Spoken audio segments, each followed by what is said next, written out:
Have you ever wondered why fish at the bottom of a lake don't turn into frozen ice cubes, even when it's so cold outside that fences crack from the frost? Hello, young explorers!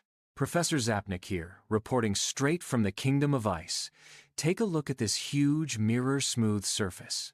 At first glance, it looks like the lake is sleeping under a thick glass lid. But if we put on our science glasses, we discover that something truly amazing is happening. Water is a real oddball.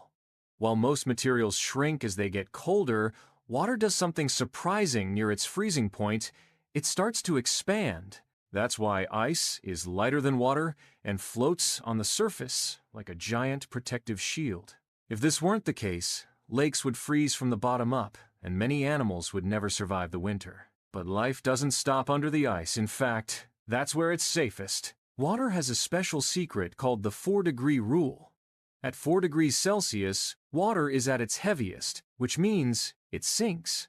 This special water, not warm but not freezing either, settles at the bottom of the lake and stays there all winter long. Fish, frogs, and other creatures gather in this layer, protected by the ice above them like a thick winter blanket. Rivers, however, are a completely different story. River water is always on the move, rushing, swirling, and twisting as if it's on a never-ending water slide. Because of this constant motion, rivers are much harder to freeze. Ice often forms only in smaller floating pieces that bump into each other. And even when a river looks completely frozen, the current underneath keeps flowing and slowly thins the ice from below. And this is where the most important rule for explorers comes in. Ice is not a toy.